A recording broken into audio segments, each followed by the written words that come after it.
Con esta contundencia de la caja de Pandora recién sacada del horno, entramos esta tarde maravillosa. Muy buenas tardes, Joan Piqué. Bienvenido a tu casa. Hola, buenas tardes. Saludos a todos. Gracias de nuevo por una vez más ofrecerme este lugar fantástico para poder hablar de los misterios de Oriente y la magia de Japón. Misterios tuvimos el jueves con el grupo de personas que estuvimos haciendo el ritual de fuego que no fue más allá, yo tenía mis dudas. Fue fantástico poder estar contigo personalmente y con el grupo de amigos que nos acompañó a hacer este ritual tan maravilloso que el día de tu santo, de Joan, estuvimos aquí en Barcelona. Muchísimas gracias, Joan, por todo. Bueno, algo inolvidable. Gracias, Xavi, por venir. Gracias a todos. La verdad que fue algo impresionante. La queimada, el conjuro, increíble. Y el ritual de Mikio que hicimos estuvo muy bien para rememorar a la memoria de Mikao Usui, el creador del Reiki, y que la gente conozca qué es realmente el Reiki, de dónde viene, cuáles son sus orígenes. Hoy también vamos a hablar un poquito de este tema.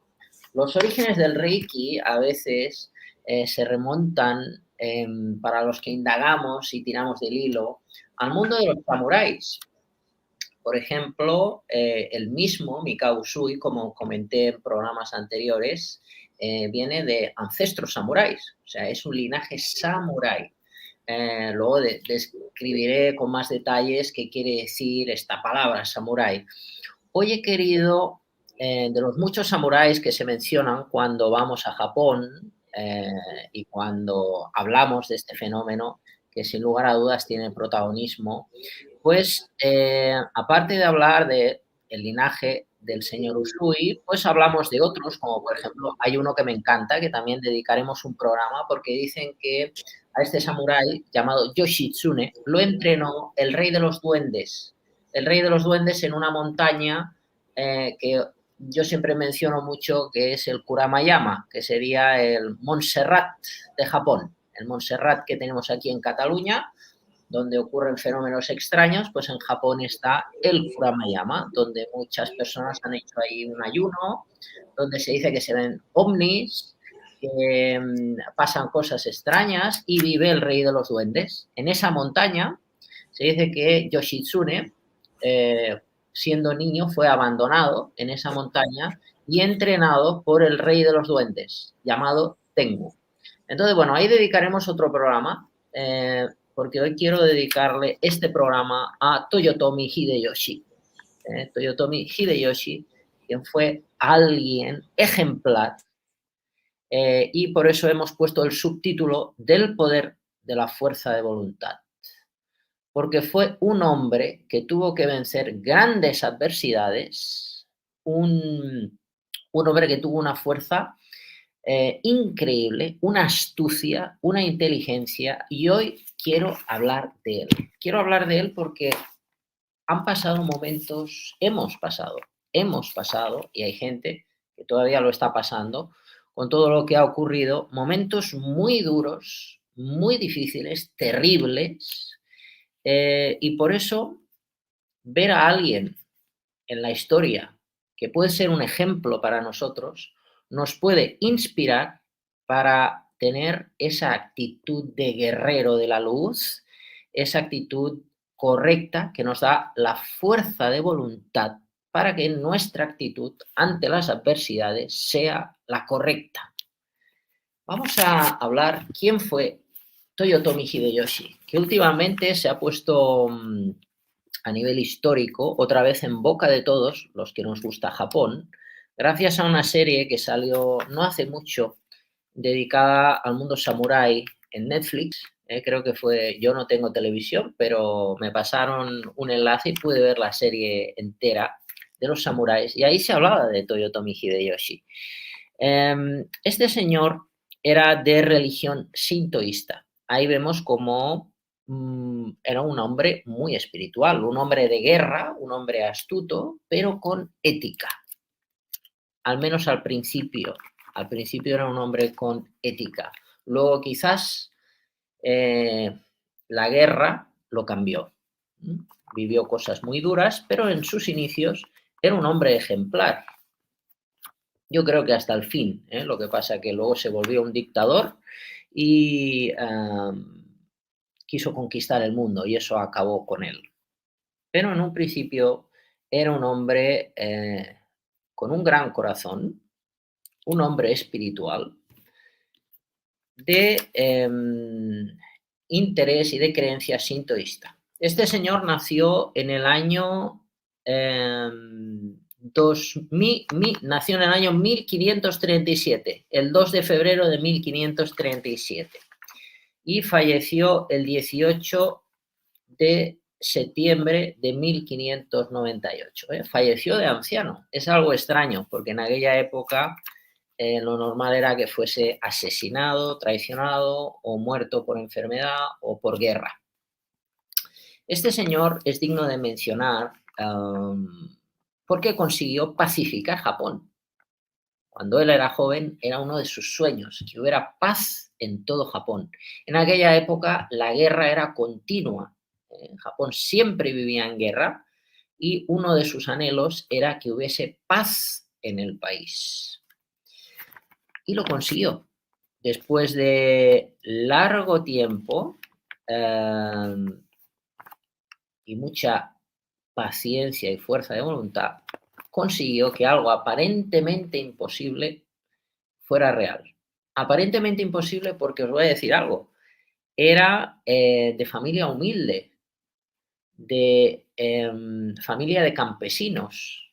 Su padre era un campesino. Entonces, por jerarquía, era imposible llegar a ser el gran gobernador de Japón, llegar a ser el shogun. Y lo consiguió. Pero bueno, eso vamos a ver cómo fue toda esa trayectoria, desde que fue un niño hasta que llegó a ser emperador de Japón. Se dice en la historia que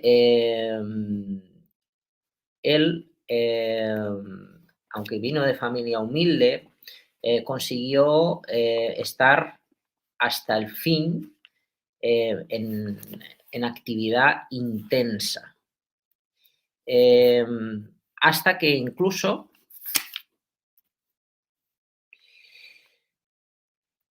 grandes personas poderosas feudales de la zona, que eran sus grandes enemigos, llegaron a ser sus grandes aliados. Incluso grandes enemigos que tuvo llegaron a ser plebeyos estando a su servicio. Este señor, Toyotomi Hideyoshi, también le debe su espiritualidad a la ceremonia del té y a la poesía. La ceremonia del té se hacía mediante un ritual budista muy hermoso, que es toda una meditación. Entonces, hay diferentes formas de servir el té. La gente conoce servir el té como de manera para tomarse algo ritualísticamente, pero antes de llegar a ese punto, de forma tradicional, se hacían unas meditaciones muy largas para entrar en ese estado de comunión con el infinito, de comunión con los dioses y con la armonía en el corazón. Ese es el verdadero origen de la ceremonia de té. También fue un hombre que profundizó en la poesía y, bueno, os voy a decir aquí algunas cosas que he apuntado para deciros. Dejó, cuando falleció, a su hijo siendo un niño. Este señor tuvo 2 hijos, uno de ellos falleció y el otro, siendo niño, cuando él falleció, tuvo que ser el que se encargara de mantener la paz en Japón. Lo que pasa que era un niño y dejó su padre, Toyotomi Hideyoshi, antes de fallecer, 5 regentes que tenían que cuidar de este niño y llegar a un consenso como una especie de democracia para que hubiese paz en Japón. Bueno, en principio todo el mundo respetaba a Toyotomi Hideyoshi, a pesar de todas las cosas que voy a decir después, y cuando él falleció, uno de estos 5 regentes que él había nombrado para sostener esa paz en Japón y cuidar del futuro sucesor, salió de este consenso, era Tokugawa Ieyasu, que yo confieso es uno de mis samuráis favoritos, y así empezó una nueva guerra por esta separación de Tokugawa y Ieyasu, que se enfrentó a los otros 4 regentes. La intención de este nuevo gran daimyo, gran señor feudal, era la misma: pacificar Japón y que acabaran las guerras con China y Corea. Lo consiguió. Se dice de Toyotomi Hideyoshi que en 1585 hizo una ceremonia de té en un día a 803 personas. Esto fue algo histórico. Hizo un gran ritual para demostrar que la clase plebeya y la clase samurái era lo mismo a nivel personal. Era como un desafío. Él, siendo samurái, podía servir el té, podía hacer ese trabajo. Y además lo hizo a 800 personas. A 800 personas les sirvió el té y en un día. Esto fue algo histórico. Gracias a Toyotomi Hideyoshi y su gran corazón en sus inicios, antes de que se torciera por la sangre de la guerra, hizo que se consiguiera disminuir la delincuencia en Japón y construyó en este banner de este vídeo tan hermoso que nos han hecho, se puede ver el castillo de Osaka. Esto se lo debemos a Toyotomi Hideyoshi. El castillo de Osaka es increíble. Yo tuve la suerte de poder estar ahí y darme cuenta realmente de lo que pasó. Los que sentimos un poquito la energía, aunque es un castillo muy hermoso, que está cerca del aeropuerto, es un sitio turístico enorme, es como decir en Barcelona la Sagrada Familia, ¿no? Es algo increíble. Pues el castillo de Osaka es algo increíble, fantástico, digno de ver. Pero cuando llegamos a ese recinto, algo me pasó. Luego enseñaremos unas fotos. Algo que me pasó y fue mi primer viaje a Japón. Recuerdo que yo fui a ese castillo y en ese momento me di cuenta de lo que era un samurái. En ese momento sentí la impronta que hay en ese sitio y de lo que es la guerra. No es agradable. En Occidente tenemos una idea muy romántica de lo que es un samurái, muy hermosa, pero en realidad era gente de guerra, gente de guerra. La guerra es lo peor que puede haber en una nación. Entonces, en ese lugar, el castillo de Osaka, aún hoy está la memoria de los ríos de sangre que hubieron en aquella época.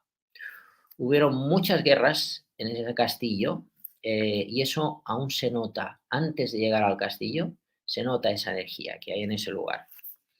Bueno, ha quedado ese monumento, hoy hermoso, rodeado de un parque muy bonito. Eso se lo debemos a este señor, Toyotomi Hideyoshi. También abrió muchas rutas comerciales, hizo algo también un poco mal visto, que fue expulsar a los cristianos de Japón. Expulsó a los cristianos, pero los cristianos ya estaban. ¿Qué pasó? Bueno, pues pasó algo, como decía un comunicado que él envió, expulsaba a los cristianos porque los padres, gente de bien, destruían los templos del Shinto y del budismo. Por eso decidió darles 20 días para que abandonaran el país y prohibió imponer a otras religiones o molestar con ellas. Así envió ese comunicado. Es algo curioso porque aún hoy, bueno, el Reiki no es ninguna religión, ¿no? Pero en todos estos años, pues me ha aparecido mucha gente, ¿no? Mucha gente imponiendo su religión o quisiendo ganar adeptos, ¿no?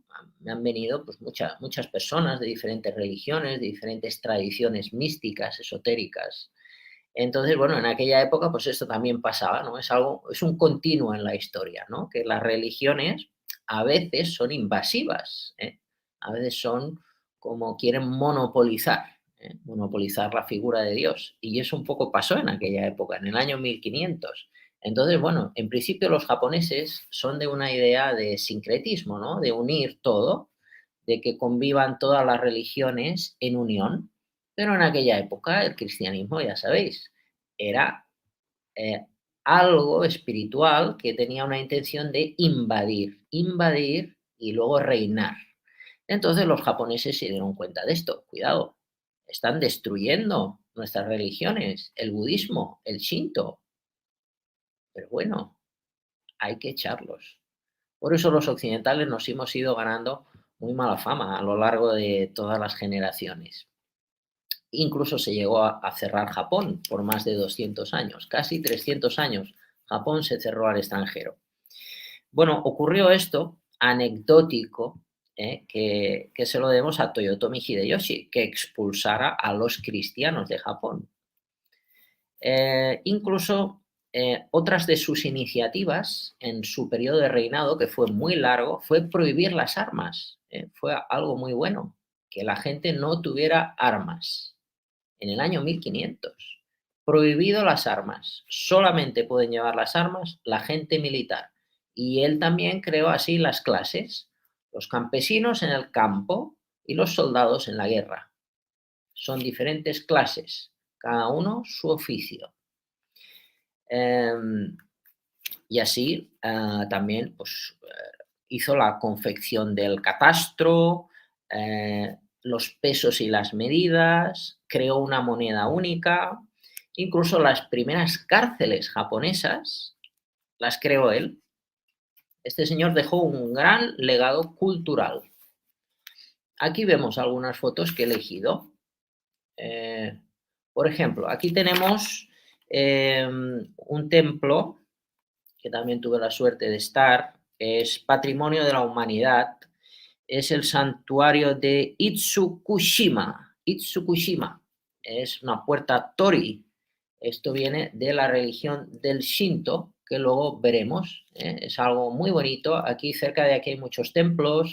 Está la isla de los conejos, una isla que está llena de conejos, una isla que está llena de ciervos. Es un lugar donde hay una energía increíble. Tenemos por ahí otra imagen.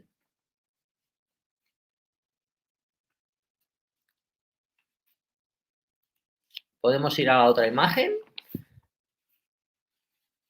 Quizá Xavi no me está escuchando, así que sigo la charla. Perdón, te estaba hablando, pero no tenía micrófono. Sí, te decía, si quieres sigue la charla, que se me ha colado la imagen, no era la intención en este momento, porque no me la vale. y que estaba haciendo las pruebas con el software. O sea, que descargo las imágenes y continúa con la tertulia. Vale. Venga, gracias. Pues nada, no hay problema. Bueno, pues nada, ya sabéis, el Shinto es muy popular. Quien haya visto Memorias de una geisha, bueno, quien no la haya visto, por supuesto, se la aconsejo. Es una película donde aparecen muchas puertas Tori, que es lo que ahora ha aparecido en pantalla. Son puertas que te abren la puerta del cielo. Entonces, Japón está lleno de puertas Tori y quizás la que ahora ha aparecido en pantalla es la más popular de todas.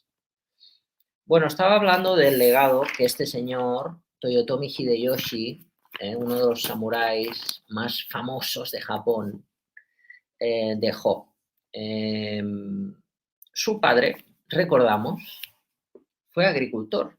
Esto es increíble. Un agricultor quiere decir gente humilde. Es algo impensable, especialmente en aquella época. Ahora todavía hay jerarquía en Japón, pero en aquella época no puede ser que alguien sea shogun, que alguien sea el emperador de Japón y venga de familia humilde. Pues sí, fue. Su padre fue agricultor, se llamaba Yaemon, Y su única faceta con la guerra, con el mundo samurái, fue cuando sirvió al ejército de Oda Nobuhide. Bueno, este no es muy popular, pero sí Oda Nobunaga es muy famoso, ¿eh? Entonces era el hijo de Oda Nobunaga. Entonces el padre de Toyotomi Hideyoshi estuvo como soldado raso, ¿eh? Como soldado raso y fue herido. Entonces, Ashibaru, Ashibaru eran soldados de primera línea, o sea, lo tenía muy mal, los de primera línea siempre o caían malheridos o los mataban rápido. Tuvo suerte, simplemente fue herido y así tuvo que volver al trabajo de campo de manera obligada. Ashigaru es soldado raso, entonces ese fue el único contacto de padre en la guerra, soldado raso. No puede ser que alguien sea shogun viniendo de padre que ha sido un soldado raso de manera transitoria, herido en la guerra y vuelto al trabajo de campo. Algo impensable en la jerarquía. Bueno, Hideyoshi, otra cosa que tuvo en nuestro protagonista de hoy fue que lo enviaron a estudiar a un templo. Él tenía que haber sido monje, pero decidió que su camino tenía que ser otro, quería una vida más intensa y vivir la espiritualidad de otra manera. Ser monje en Japón es muy duro. Entonces, él, como todos los japoneses en aquella época, tenían una gran espiritualidad, pero una cosa es tener una gran espiritualidad y practicar las religiones de manera sincrética, y otra cosa es hacerse monje. Entonces, bueno, a él se le llegó a invitar a que fuese dirigido hacia ese camino de ser monje, pero renunció. Renunció y así tomó filas en un clan llamado Imagawa. Imagawa, donde ahí empezó a forjarse como hombre de guerra y después entró en otro clan más famoso y respetado llamado Oda. Pero atención, porque su trabajo era ser un humilde miembro llevando las sandalias del gran señor feudal, del gran daimyo, el gran daimyo, el gran supervisor del clan. Así, este señor, llevando las sandalias del grandísimo señor que dominaba este clan, fue progresando y se casó con una mujer influyente y muy inteligente llamada Nene. Se dice de este hombre, Hideyoshi, que era un gran estratega y que finalmente se ganó la confianza de aquel que le llevaba las sandalias, el gran general Oda Nobunaga, un samurái histórico y mencionado en todas las historias del Japón antiguo. Oda Nobunaga. Se ganó su confianza y esto le hizo ganar posicionamiento. Tal posicionamiento que llegó a ser incluso general. Veniendo de hijo de un campesino, ser general, pues sí, y mucho más, que luego contaré. Respetado y distinguido, tenía un sexto sentido, podía leer el pensamiento ajeno, tenía una gran intuición y premonición. No solamente llegó a ser general, sino que también luego fue nombrado daimyo. Daimyo es gran nombre, soberano poderoso. Le dieron 3 zonas, 3 territorios de Japón, 3 tierras. En la prefectura, una zona llamada Shiga. Aquí sí vamos a poner ya imágenes para hacer un resumen de todo lo que estamos viendo. La primera tanda de imágenes, tengo aquí nada, 7 fotos para que veáis un poquito con más claridad todo esto del Shinto y de este samurái, Toyotomi Hideyoshi. Xavi, ¿estás por aquí? A ver, aquí tenemos. Xavi, Xavi está por aquí. Ah, manifiéstate. Manifiéstate. Espero manifestarme bien. A ver, que tengo los micrófonos abiertos. Sí. Bueno, aquí tenemos la puerta Tori, la puerta Tori, patrimonio de la humanidad, increíble, increíble. Vemos otra imagen, que está la siguiente, la imagen número 2. Bueno, aquí tenemos... Dime cuál es. Aquí voy a contar una anécdota. Este es el castillo de Osaka.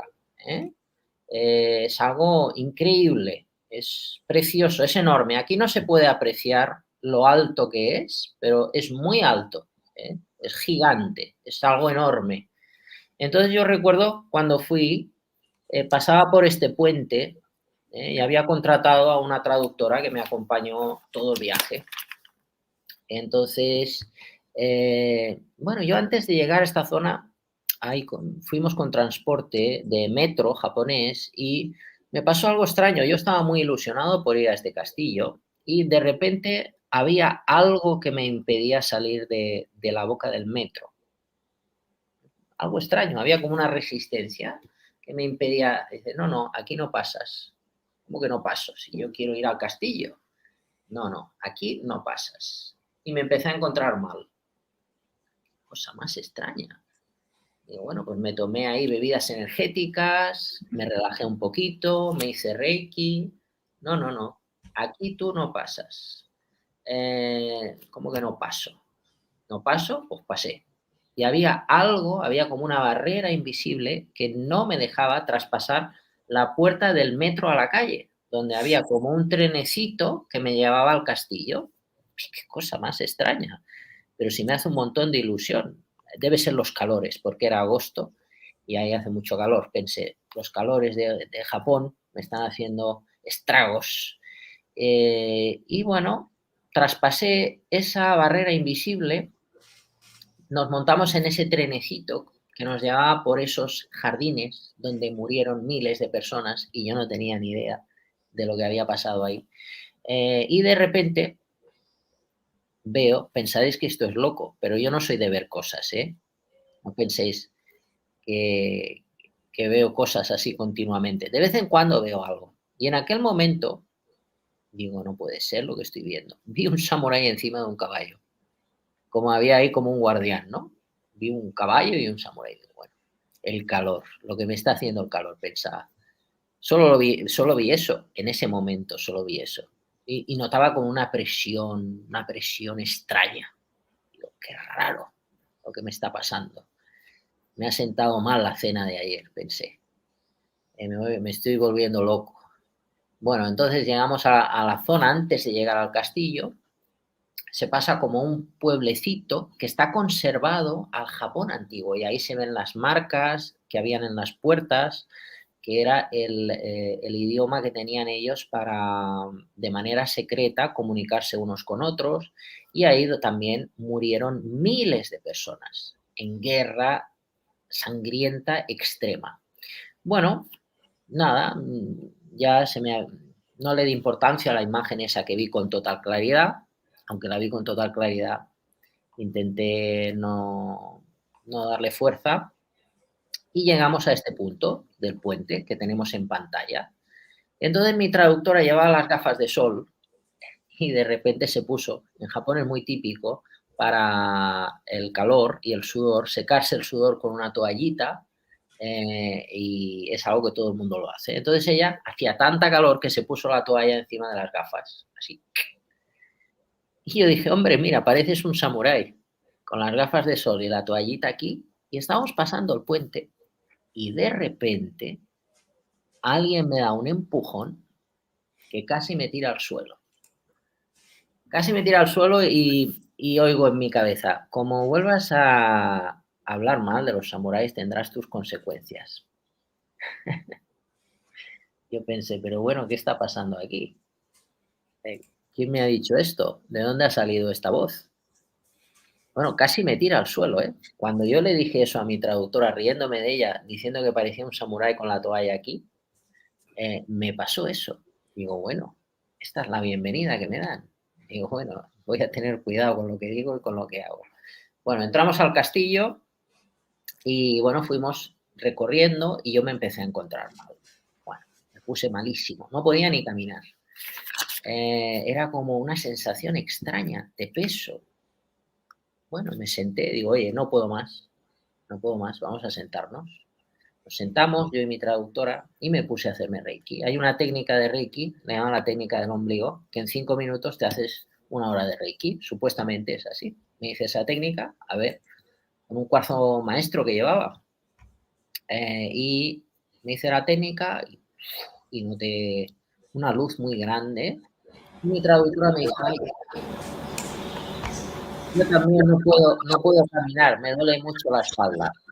Y digo, bueno, espera que acabe y me pongo contigo. Y entonces, bueno, me puse con ella y en ese momento, como estas estrellas que vemos aquí encima de nuestras cabezas y por debajo, se hizo como una gran luz brillante, como una gran explosión de luz y mi malestar se fue, su dolor desapareció y ese peso invisible que yo tenía encima desapareció y empecé a sentir un amor y un bienestar.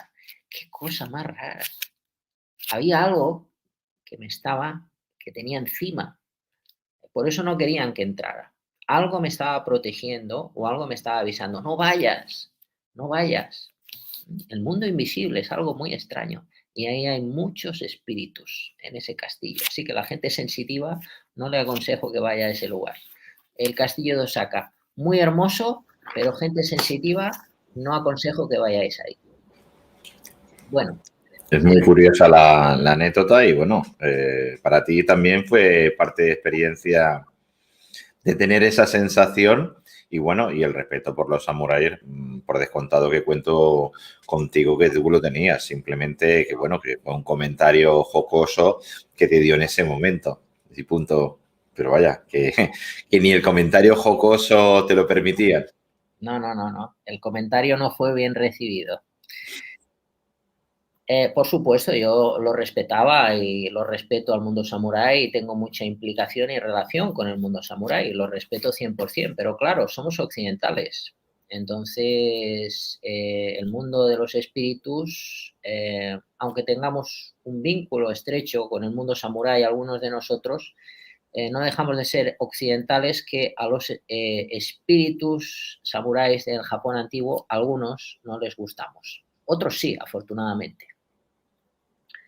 Bueno, seguimos. Próxima imagen. A ver qué tenemos por aquí. A ver que yo te voy pasando y tú me dices, para aquí, para allá.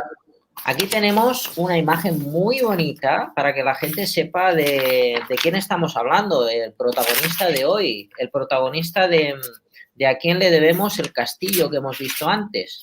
Un castillo referente a la gente que va a hacer turismo convencional en Japón. Este es Toyotomi Hideyoshi. Toyotomi Hideyoshi, el hombre del cual hoy le hemos dedicado a este programa para hablar de la fuerza de voluntad. Vamos a la siguiente imagen. Voy. Como veis, esas armaduras pesaban una barbaridad. Aquí tenemos otra imagen de Toyotomi Hideyoshi. Esto podía pesar, el traje que le veis se llama Yoroi. Esto podía pesar más de 20 kilos.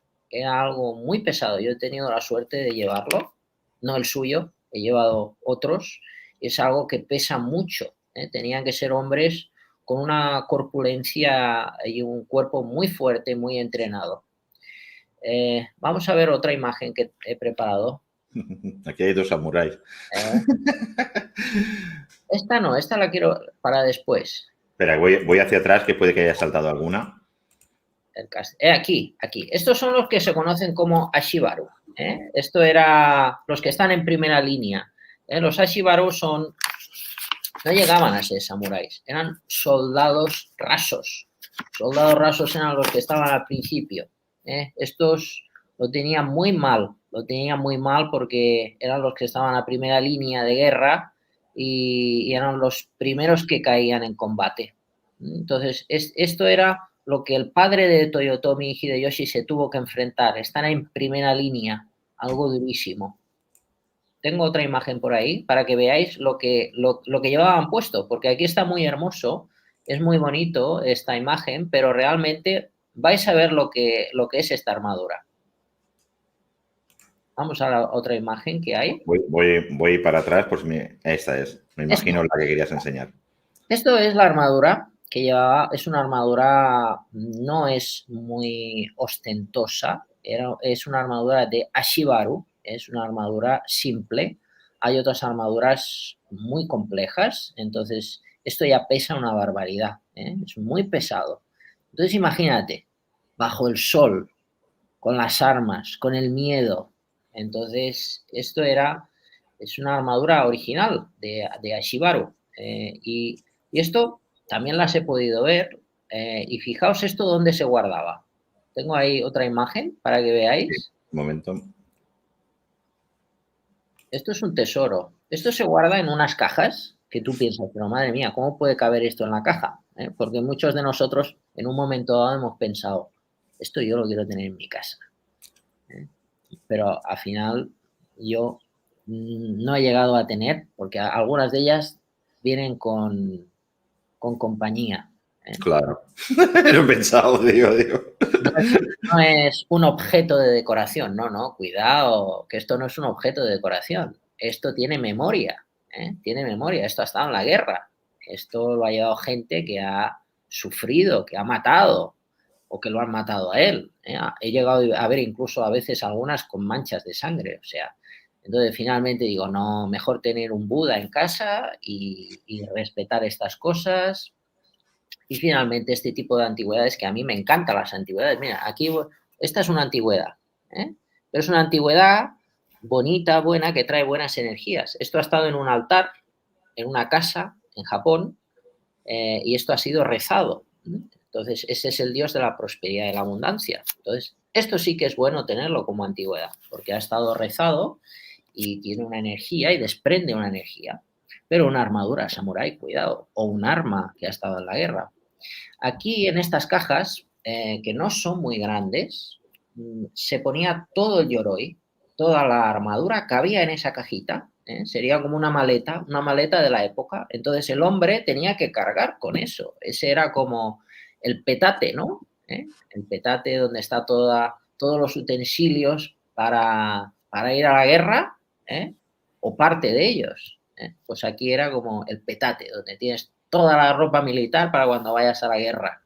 Pues era una caja pesada donde se ponía toda la armadura y todo esto pues era metálico, todo de metal, las piernas, la tibia, los pies, era algo, es algo curioso. Esto a la gente que nos gusta las antigüedades y a la gente que nos esté viendo y les guste, pues esto es digno de ver.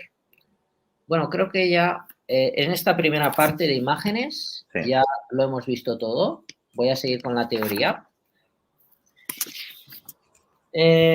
Bueno, vemos que Toyotomi Hideyoshi es un hombre fiel a su señor, que es Oda Nobunaga.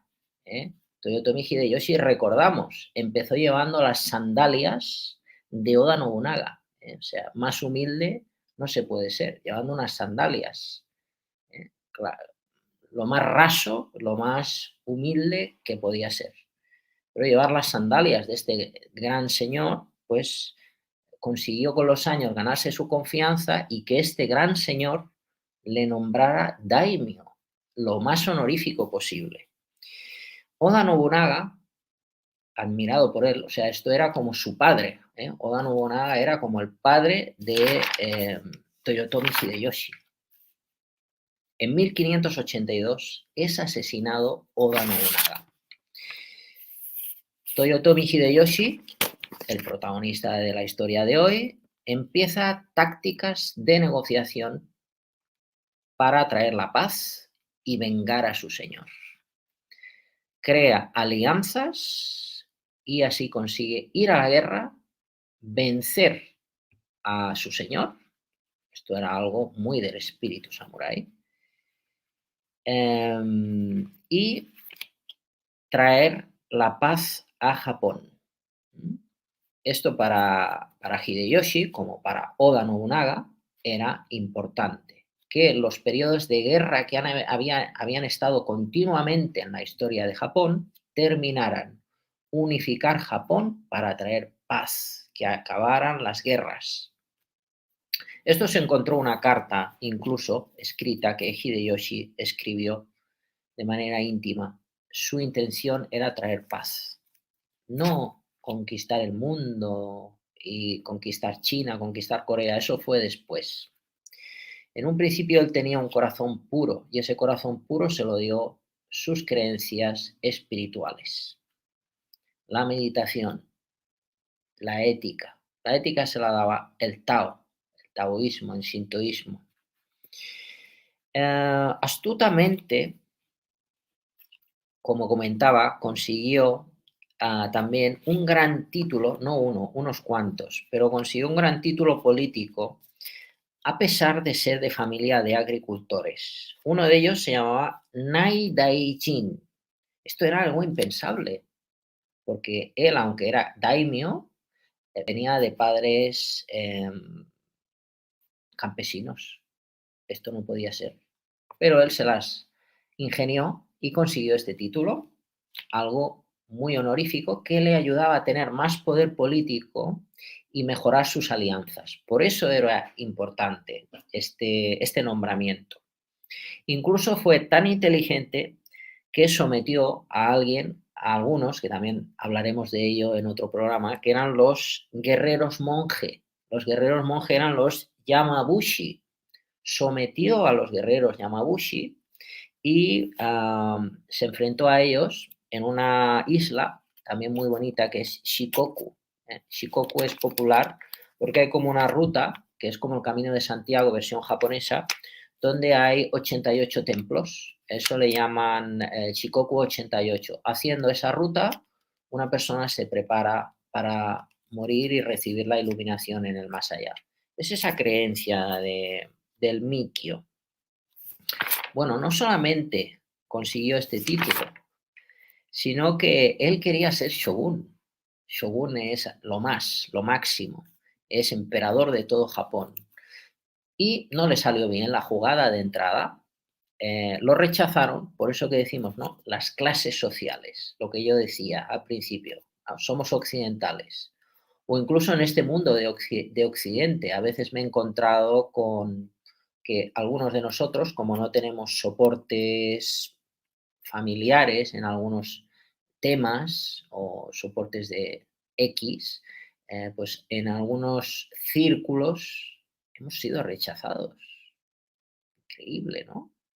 El mundo de las clases. Afortunadamente hoy cada vez más eso en Occidente no tiene mucha importancia, pero en Japón todavía sí.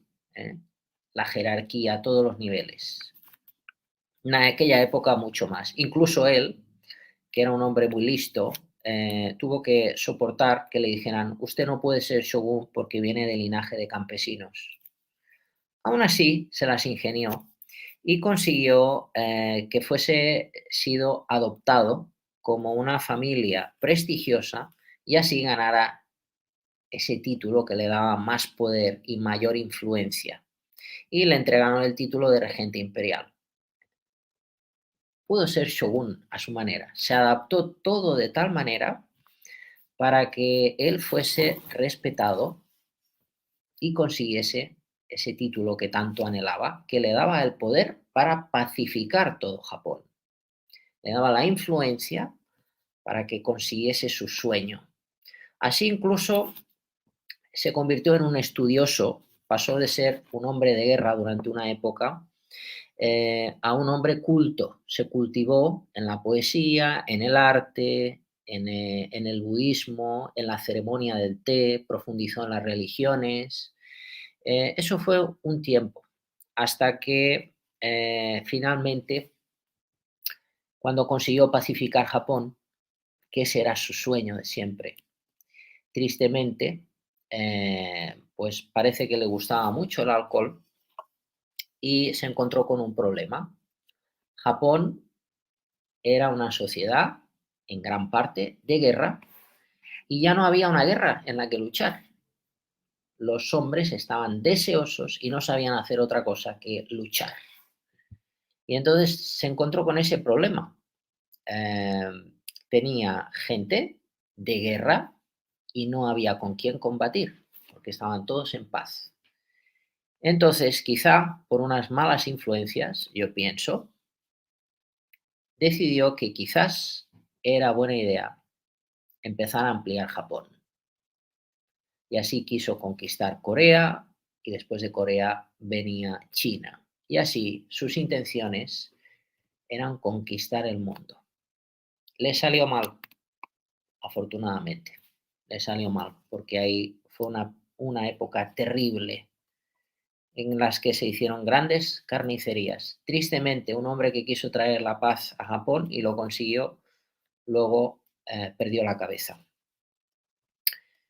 Bueno, pero más que con este final triste, yo me gustaría que la gente tenga ese mensaje, ¿no? En el día de hoy, que un hombre sin apoyos, sin tener ayuda familiar, como fue su caso, no tenía ayudas de ningún tipo, se espabiló, se espabiló, trabajó duro, fue perseverante, fue humilde y fue astuto para ir mejorando, ir progresando en la vida, a pesar de todas las adversidades, a pesar de la guerra, a pesar de la época terrible que le tocó vivir. Cuando hablamos del samurái, en realidad, pues como decía, ¿no? Es un hombre de guerra ser samurái, pero también tiene una parte poética y esa parte poética es bonita. Samurái es aquellos que dan servicio, aquellos que sirven, aquellos que sirven y son dispuestos a hacer lo que haga falta. Lo que haga falta por el bien, en este caso, históricamente hablando, por el bien del señor feudal. Nosotros si cogemos esa palabra en la época de hoy, nos puede inspirar para ser personas dignas, que aunque lo estemos pasando mal, aunque estemos pasando calamidades, nuestra actitud tiene que ser como la de un samurái, cuidar por lo nuestro, cuidar por los nuestros, cuidar por nosotros mismos, ser personas dignas. En este tiempo la religión ha perdido fuerza, pero tenemos el Reiki, que no es ninguna religión, pero nos puede ayudar a ser personas con una fuerza de voluntad digna. Y tenemos la meditación, tenemos el yoga, tenemos el tai chi, tenemos el qigong. Hoy la espiritualidad ya no se vive en la religión en gran medida, se viven en estas cosas que llamamos alternativas. Esto es algo bueno. Es algo bueno y malo también, porque la gente a veces, como es todo tan a veces informal, no se profundiza como debería. Entonces, si no se profundiza, y hay muchos autodidactas en estos tiempos, se pierde la tradición en estas cosas que aunque son prácticas, es espiritualidad práctica, no dogmática, se pierde la efectividad por falta de compromiso. Es la parte mala de estos tiempos modernos. Quería comentar también que en el sintoísmo, que alguna vez os he hablado del sintoísmo, es la religión auténtica de Japón. Es considerado, es algo muy bonito, es considerada la vía del camino de los dioses y la creencia que todo tiene vida y espíritu, el sintoísmo. Se venera a los antepasados, la naturaleza y los elementos. Y no tuvo protagonismo y no se la etiquetó como religión de Japón hasta que no entró el budismo en el siglo VI. Ahí fue cuando se nombró por primera vez que había una religión de siempre que se llamaba Shinto. Ahí en esta religión se dice que, por supuesto, el señor Mikao Usui, el creador del Reiki, él sí, la historia nos lo dice, él era monje sintoísta y iba a las cárceles a pregonar el sintoísmo. Es curioso, ¿eh? Esto está en la historia, ¿eh? El creador del Reiki iba a pregonar a las cárceles la palabra del Shinto. Se dice que en el Shinto hay 8 millones de dioses y que hay que estar en armonía con ellos. El mundo invisible. Hay que estar en armonía con ellos para que tengamos su bendición, su protección y su aprobación. Esta era la religión oficial de Japón hasta el año 1945, un año terrible. Año terrible porque es cuando Japón se rinde. En ese momento la espiritualidad de Japón cambia y empieza la decadencia espiritual en Japón. También en el Shinto, que hasta ese momento fue la religión de Estado. Hay diferentes tipos de Shinto. A mí me encanta cuando voy a Japón recibir rituales Shinto porque realmente funcionan. Entonces se paga una cantidad de dinero y los monjes te hacen una ceremonia con tambores, cantando tu nombre, eh, limpiándote con las ramas de un árbol específico. Luego te dan un poquito de sake que está rezado para que esas bendiciones te entren y te purifiquen. Y te dan lo que se conoce como un omamori, un talismán para que te proteja. Esos talismanes tienen una duración de un año, llevan una carga magnética y esto es Shinto. Entonces, es algo fantástico. Bueno, tengo ahí unas fotos que quiero echar un repasito, la segunda tanda de fotos. Estas las hemos visto antes. Este era Toyotomi Hideyoshi. Un momento que estoy con el software. A ver, ¿dónde estamos? Aquí. Esta la hemos visto. Aquí. Estos son los Yamabushi, los Yamabushi, que vienen del Shugendo, los guerreros de la montaña. Esto para los que nos gusta la magia japonesa, muchas de las prácticas que hacemos vienen de ellos, del Shugendo, conocidos también como Yamabushi, que son los que se enfrentó Toyotomi Hideyoshi en Shikoku. Entonces, él consiguió poner estos hombres muy duros, hombres guerreros con una fuerza increíble, los consiguió poner de su parte. El otro día en San Juan hicimos unos rituales que ellos practican. Tú, Xavi, lo pudiste vivir.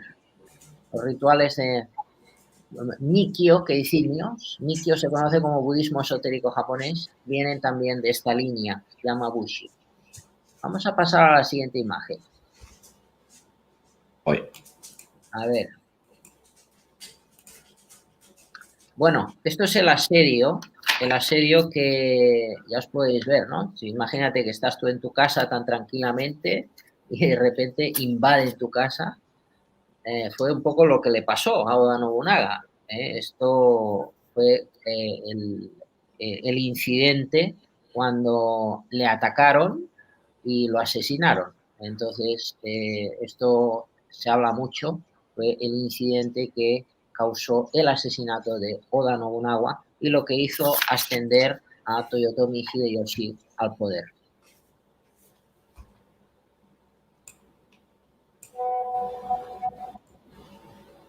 Bueno, aquí vemos Oda Nobunaga, un poco en el mundo, si nos ponemos a tirar del hilo, en el mundo de la espiritualidad japonesa, pues encontrarse con el mundo samurái es inevitable. Entonces ahí tenemos un gran, amplio mercado de artículos, libros, películas, reproducciones de armaduras. Entonces aquí vemos el yoroi que llevaba Oda Nobunaga. Imaginaos, esto pesa más de 20 kilos. Entonces, aquí os podéis hacer una idea de lo que es un yoroi y de lo que llevaba Oda Nobunaga. Una pregunta, ¿aguanta una flecha? Pregunto, no es ninguna tontería la pregunta. Sí, aguanta una flecha. Vale. No, es que había visto otras protecciones que la hacían Colino y demás, hicieron un documental actual, que incluso en el propio documental tienen las narices que se disparan una flecha. Quien sabe la potencia que tiene una flecha, ponerse un protector de esto y decir, bueno, que aguante una flecha y más a más me dejo de disparar por una flecha. Sí. Y disparos de, no recuerdo ahora la pistola, pero eran también, aguantaban también. Bueno, pero en esta época no tenían pistolas, ¿no? O sí, o era ya con pólvora. Sí que tenían. Ah, vale. Eran unas escopetas rústicas. Vale. Y también lo aguantaban. Sí. Vale. No, es que se tienen que entender por qué llevaban esta protección. Y es que eran los antibalas y antiflechas y anti todo. O sea, pesaban sus kilos, pero te salvaban la vida. Esto era el chaleco antibalas de la época. Yo tengo el mío israelí aquí, que si quieres me lo pongo y hacemos una práctica. Venga, venga. Venga, continuamos. Ya te estás aquí mostrando el Krav Maga, ¿no? Krav Maga. Muy bien. Esto lo practican muchos samuráis modernos, el Krav Maga. Bueno, a ver, la siguiente imagen. Voy. Oda Nobunaga. Aquí tenemos un monumento. Un monumento a Oda Nobunaga. Este fue un hombre increíble. Pasamos a la siguiente. Entiendo que más a más, me estoy fijando en el monumento, está perfecto. O sea, que tenían muy documentado realmente los trajes, las armas y todo. Porque, a ver, lo estoy viendo y está...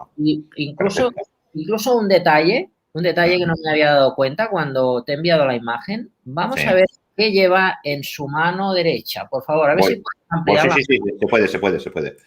Fíjate lo que lleva. Es un mala. Es un mala. Sí, mala de 108 cuentas, por lo que veo. Cuidado, O sea, de 108 porque es el grande, me refiero. O sea, ya se ve que es un mala de 108. Sí, o sea, señor. la espiritualidad, la comunión con los espíritus, la comunión con Dios, siempre estaba presente en sus actos.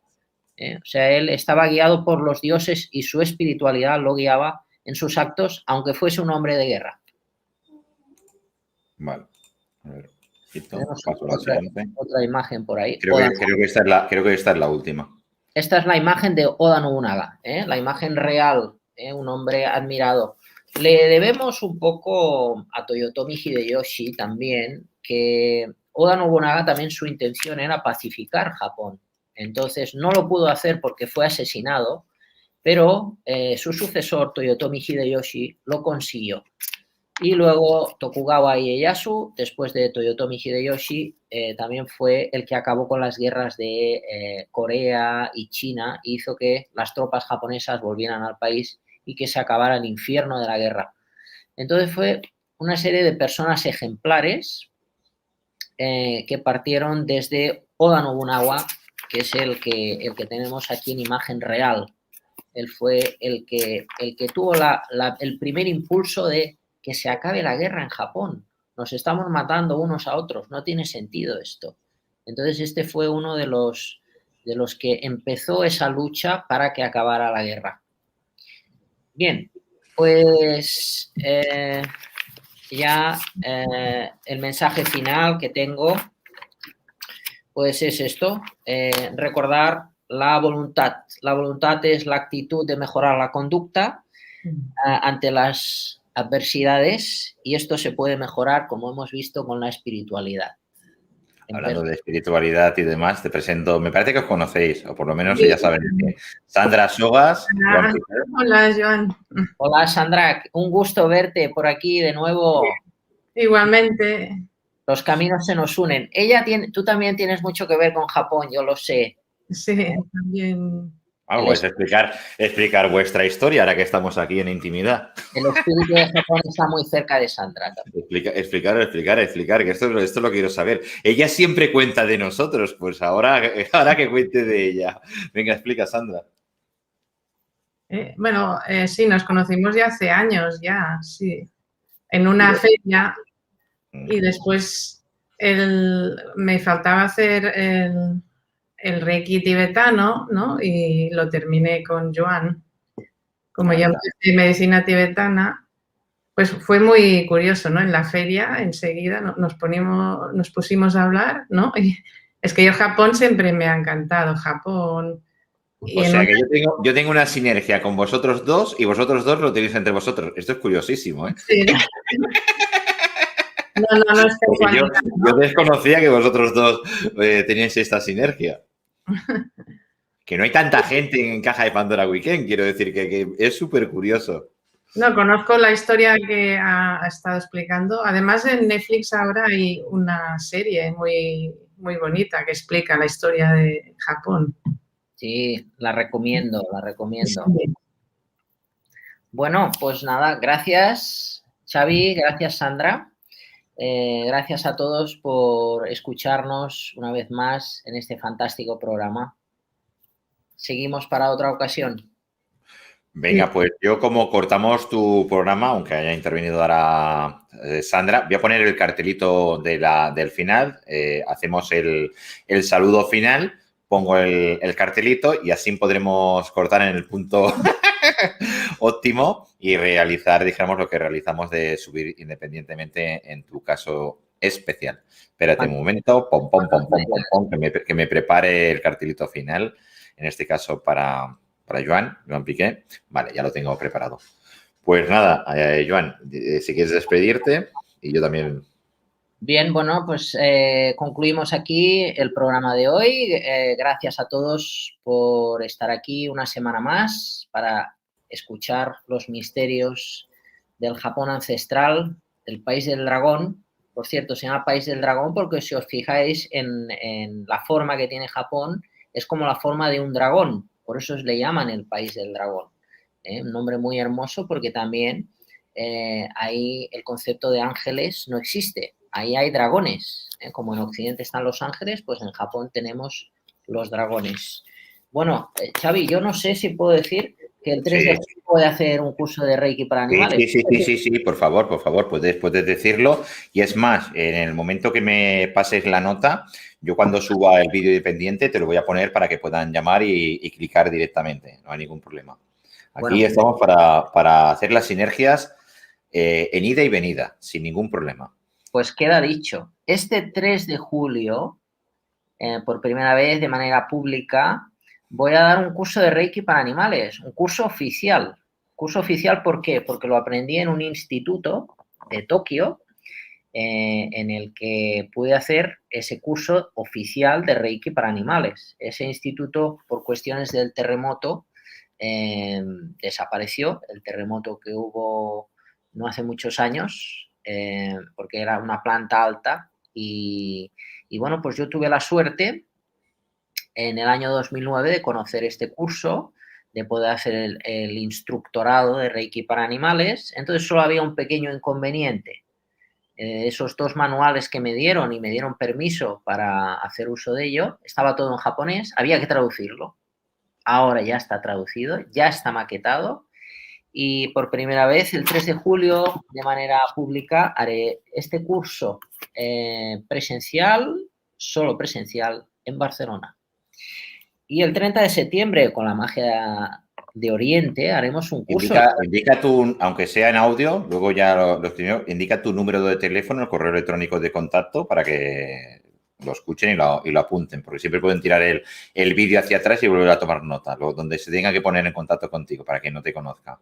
Bueno, quien no me conozca, pues me puede encontrar en mi página web www.joanpiquer.es o el email reikilemura@hotmail.com, en Instagram como Piquer Joan, en YouTube como Reiki con Joan Piquer y en Facebook como Joan Piquer también. Ahí me podéis encontrar para cualquier duda o consulta. Continúa con la exposición que estabas haciendo. Simplemente te puntualizaba, más que nada por el tema del contacto, que lo veía interesante. El 30 de septiembre, con la caja de Pandora, vamos a hacer algo muy especial. Aún falta, pero tenéis que tenerlo presente. Haré un seminario de magia de Oriente, magia especial, donde vamos a hablar no solamente de técnicas japonesas, sino también técnicas de China. Entonces será de 6 de la tarde a 10 de la noche, de 18 a 22 horas en horario español. El 30 de septiembre haré este seminario de magia de Oriente, muy especial. Aquellos que os gusten estos temas, los recomiendo 100%. Las noches mágicas con Joan Piqué se une también aquí a la alta magia. Al final es una noche de magia, de magos, de brujos y de mancia. Aquí Sandra tiene también su aporte. Pues tú mismo, Joan, si quieres cerrar, tú mismo. Muy bien, pues nada, dejamos aquí el programa. Hasta la próxima semana. Gracias a todos por estar aquí. Venga, pues muchísimas gracias, Joan. Ahora pondremos la carátula de Joan y continuamos con Sandra Sogas. Gracias. Namaste. Chao.